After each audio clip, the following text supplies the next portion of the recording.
Haruna Magashi, ina riƙewa babban lauya Femi Falana SAN wanda bai samu zuwa kotu a yau ba. Kamar yadda aka sani, mun shigar da ƙara ne a madadin Sheik Zakzaky da matarsa Malama Ibrahim domin neman waɗanda muka yi ƙara su ba su fasfot ɗinsu da kuma takardunsu da za su iya amfani da su yi fita ƙasar waje saboda neman magani. Kasancewar tun bayan wanke su da kotun Kaduna ta yi a shekarar da ta gabata, sun so su fita waje domin samun lafiya, kamar yadda aka sani ba su da lafiya tsawon lokaci.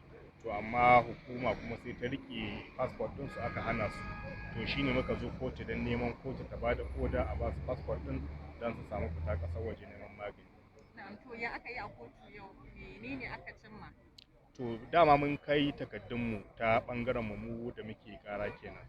To waɗanda ake ƙara da shi Attorney General na ƙasa da kuma Director General na DSS sun kawo nasu takaddun martani kenan a kan abin da muka nema. To alƙalin ya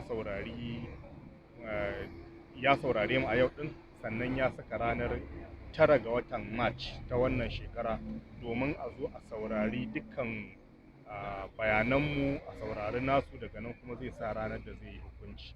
Kuma ya tabbatar da cewa ranar 9 ga watan March ɗin nan shine zai saurari ƙarar da kuma sa ranar da zai yi hukunci. To ya yanayin lafiyarsu a yanzu da Malama da Sheik Zakzaky? To kamar yadda aka sani, tun a shekarar 2015 an same su a gida, an harbe su, sun yi fama da rashin lafiya matsananciya, abinda ya haɗa da stroke da poison da sauransu. To tun wannan lokaci har yau din nan ba a kai su asibiti an yi musu maganin da ya dace ba.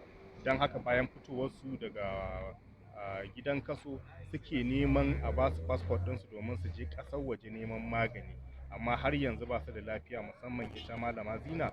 Kusan shekara 3 da suka wuce ba ta iya takawa da kafarta, dole sai dai ta zauna a wheelchair saboda rashin lafiya. To menene fatan ku? Fatan mu shine kotu ta duba yanayin da kuma ta yi tabbatar da adalcinta, ta ba da umarni a ba su waɗanda suka yi ƙara fasfot ɗinsu saboda su samu su tafi neman lafiya. Mun gode ƙwarai. Madalla.